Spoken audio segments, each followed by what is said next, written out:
Hey. It's been forever, and the money still hasn't been transferred. What's going on? Transferred? What are you talking about? Contrary to my calm response, my ex-husband, Tony, was getting angry and impatient. $10 million? $10 million. You said your sister was going to inherit it all, didn't you? Although my ex-husband confronted me, I casually dodged his accusations. Looking at my sister, Katie, standing at the entrance to the living room. Her face was filled with regret. Sis, do you have the will? Katie's face shot up as if she was struck. She rummaged through her bag and produced a will, unmistakably in our father's handwriting. From the depths of a drawer, I presented the will I had received from our father. Wait, this is completely different. My name is Stacy. I'm a 25-year-old office worker who married Tony. A childhood friend 2 years my senior, 2 years ago. Currently, I live in an apartment about a 2-hour drive from my parents' home. My sister, Katie, who is the same age as my husband, lives at our parents' home without working. Our mother passed away from illness when my sister and I were young. And our father raised us by himself. My father was the president of an import company. And by societal standards, my family would be considered wealthy. Although I missed having a mother, I never struggled financially. Thanks to my father, for which I am endlessly grateful. Katie has been living off our family's wealth, with no restraint. My father never harshly kicked her out or insisted she work. Of course, if I wanted to quit my job and return home, my father would happily welcome me back. However, I've always wanted to stand on my own 2 feet without relying on my family. I worked hard as a professional, lived on my earnings, and married my childhood friend. It was the ideal life I had envisioned. Everything changed recently when my father passed away. He suffered a heart attack in his sleep and never woke up. Upon receiving the news from my sister, I rushed home but could not come to terms with the situation during the wake and the funeral. When my mother died, I was only 2 years old and hardly remember anything. Losing a close relative since gaining a sense of consciousness felt like being torn apart. I haven't even been able to do enough for my parents. Regret poured out along with my tears. I lamented not visiting my parents' home more, despite living nearby. Because I was too caught up in work. I wish I had seen my father's face more. I wish I had taken him out more. Regret kept piling up in my heart. Contrary to my sorrow, my sister was calm, even cruelly so. How much do you think all the inheritance will amount to? Inheritance? Talking about money so soon after he passed away. In front of the portrait, my sister dared to start talking about the inheritance. It was as if she had been waiting for our father to pass away all along. With $5 million, one could live a life of leisure forever. Stacy, make sure you share properly with me, okay? Even my husband, who had come with me to my parents' house, said such a thing. These people are not human. They don't mourn my father, all they talk about is money. I knew my sister was like this, but I never thought my husband could be so heartless. There might be a will, right? Should we look for it together later? Yeah, I agree. Their conversation sounded distant to me. I left my parents' home feeling dizzy. If they were looking for the will, it was already in my possession. My father had entrusted it to me while he was alive. It stated that I would inherit $10 million and that all the real estate owned would be left to my sister. Reflecting on it, my father must have known about Katie's reckless spending when he wrote that will. A colossal fortune of $10 million would vanish like bubbles if left to Katie. Thinking of what was best for Katie, my father decided it would be better to leave her real estate, which would provide a steady, long-term income. It was his way of showing concern for Katie and, simultaneously, a testament to his trust in me. So, how much did you end up getting? My husband, having returned from our parents' home, abruptly asked me this question. Didn't you find the will? No, Katie found it, but she wouldn't show it to me. It had her name on it, so she said she didn't intend to show it to anyone else. You have one too, right? Confused about my father's intentions, I wondered why he prepared two wills. Considering Katie hasn't stormed in here yelling, the will found at the family home must have been favorable for her. However, she would prefer $10 million over any real estate. Could the will I have be different in content? A possibility flashed through my mind. What I'm set to inherit is $1,000. I think the rest will probably be inherited by Katie. My husband's eyes gleamed suspiciously. Is Katie inheriting everything? Yes. It's about $10 million, I believe. I just remembered I have something to do. He turned his back to me and hurriedly left the living room. I couldn't chase after him due to the speed of his departure, and I silently watched his back as he left. From that day forward, my husband began to treat me coldly. The number of mornings he returned home without contact increased. And when asked where he had been, he'd evade the question, claiming he was just out for a drive. Seeing my husband always carrying his smartphone, which he usually left lying around in the living room, I began to suspect infidelity. However, time passed without me being able to find any solid evidence. A month after my father's death, when I came home late from overtime work, I noticed the lights were on at home, which was unusual for this time. Familiar women's shoes were at the entrance. Opening the living room door, I saw Katie leaning familiarly against my husband. Welcome back, Stacy. She spoke to me without detaching herself from my husband's arm. What's this about? I asked without even taking off my coat. I've decided to marry Katie. He said it as if it were nothing. Marry? You're not even single. What are you talking about? That's why I'm saying I'll divorce you and then marry Katie. It felt as if the ground was crumbling beneath my feet. My sister, sitting next to my husband, looked at me triumphantly. I wanted to cry, but no tears came. It seemed I had cried them all out when my father died. I knew why I wasn't as sad as I thought I'd be. Does my husband truly love Katie? We have always been together since we were kids, and he chose me as his spouse. It seemed Katie saw my husband as a potential romantic partner, but his eyes were always on me. I knew the reason behind my husband's sudden change of heart. Are you okay with this, Katie? Because Tony is after the inheritance, right?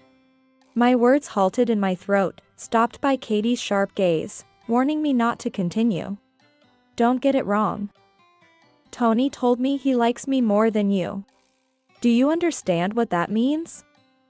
You were dumped by Tony. Katie sought affirmation from my husband, and he smiled softly at her. I felt faint. Along with the sorrow, a bubbling anger began to rise within me. Why did I marry such a man? The anger was directed more at my husband, who had been stolen by my sister, than at my sister herself. She was merely deceived by him. He was trying to get his hands on my father's inheritance by winning over my sister. Tony pointed to the divorce papers on the table. All you have to do is sign here, so get it done quickly, he said, and then he left the house with Katie. I was left alone in the spacious living room. Picking up a pen that was thrown on the floor, I filled in the blanks on the divorce papers. Once the divorce was finalized, my husband and Katie fled overseas as if running away.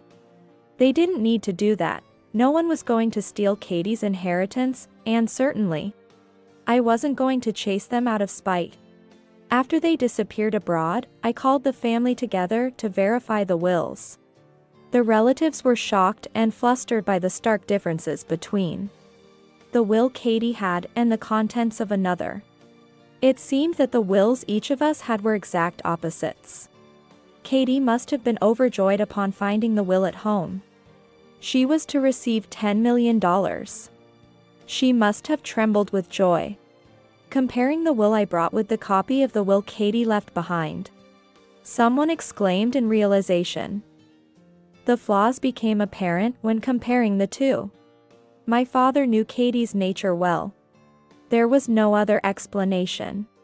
A year later, Tony and Katie suddenly returned to the country and came to my house. Seeing me eating in the living room, Tony raised his voice. "Hey. It's been forever, and the money still hasn't been transferred. What's going on?" "Transferred? What are you talking about?" In contrast to my calm response, Tony was getting angry and impatient. $10 million, $10 million. You said Katie was going to inherit it all, didn't you? Tony confronted me, but I easily dodged his accusations. Seeing my sister standing at the entrance to the living room, her face was filled with regret. "Sis, do you have the will?" Katie's face shot up as if struck. She rummaged through her bag and produced a will. Unmistakably in our father's handwriting, which clearly stated, Katie is to inherit $10 million, and Stacy is to inherit all the real estate. I presented the will I had received from our father from the depths of a drawer. Stacy is to inherit $10 million, and Katie is to inherit all the real estate.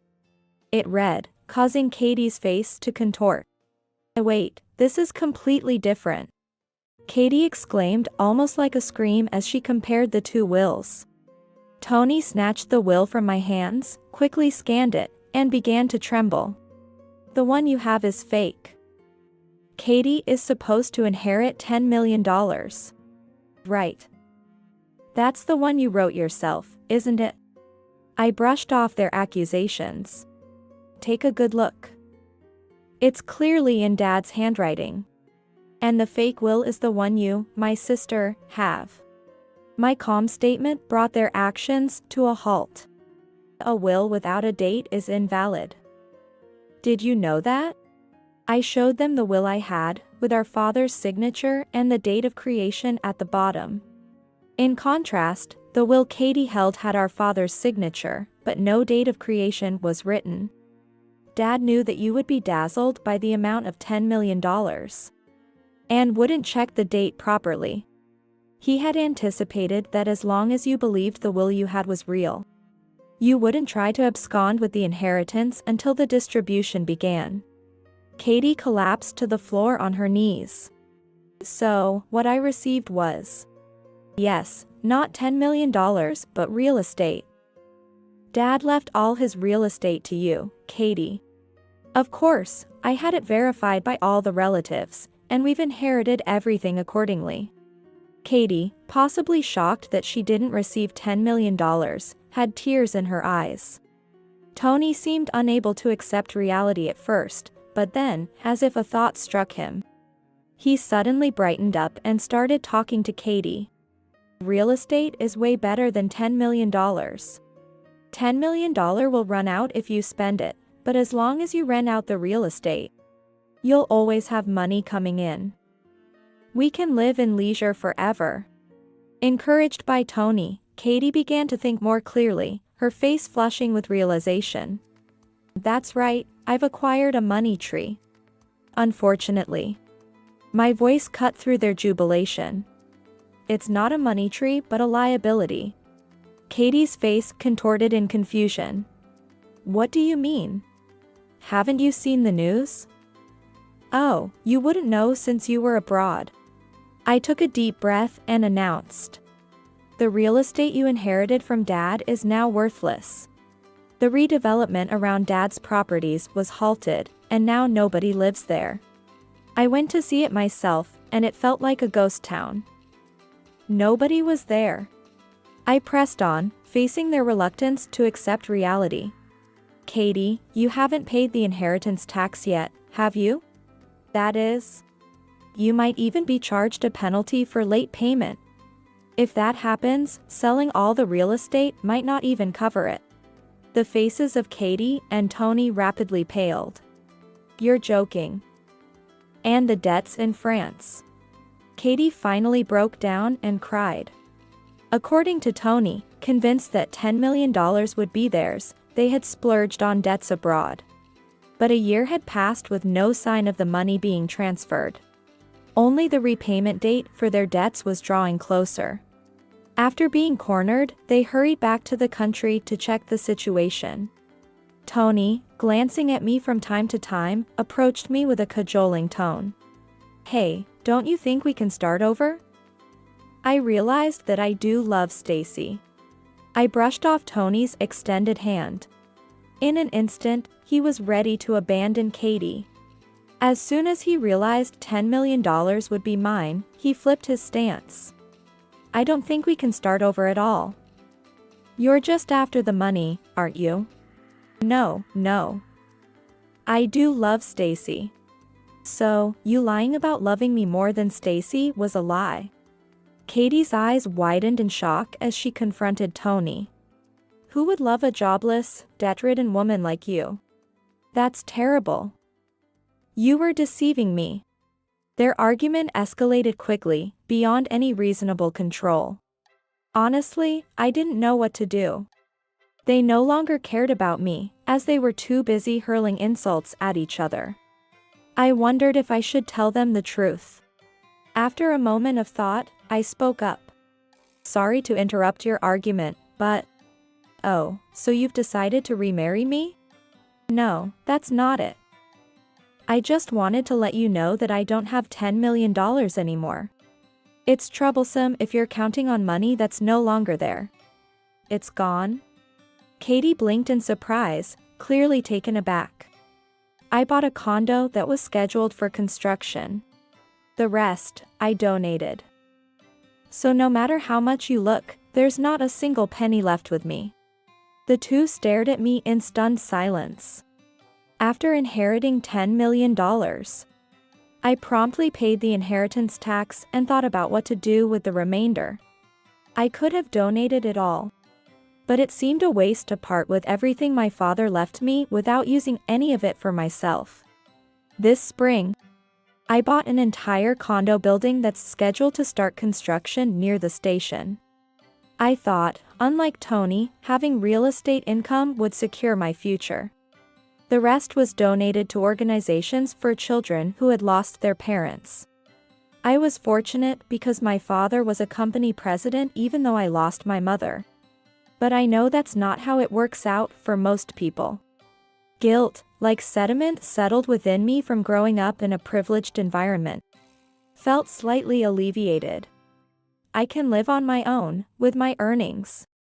I'm different from my sister who lived off our parents' home and Tony, who tried to ingratiate himself with the wealthy. They were crestfallen, but I had no intention of offering them a lifeline. Their situation was entirely of their own making. Well, my words were met with hopeful gazes. I won't say I'll help them out. Let's start with calculating the taxes. Then, sorting out the debts. Don't worry, we'll figure something out. My cheerful declaration was met with their looks of despair. In the end, the combined total of their taxes and debts amounted to $3 million. The real estate Katie inherited was practically worthless, barely fetching a price at sale. Even more troublesome was dealing with foreign lenders. It seems they went as far as coming to the country to collect, leaving the two constantly worried about their whereabouts being discovered. Moving from job to job across the country, they had repeatedly asked family and relatives for help. But everyone deemed it a consequence of their actions and refused to lend a hand. Naturally, there were practical reasons as well. No one wanted to attract the attention of loan sharks by carelessly offering help. Thanks to the purchased condominium, I remained busy at work but had some financial leeway. On my days off, I volunteered with children from single-parent families, leading a fulfilling life. Recently, there's been talk of me taking over my father's company. The person who succeeded my father as president has expressed a desire for me to take over. I've put off answering, citing a lack of experience. But I plan to take up my father's mantle once I've gained more experience and matured as a person.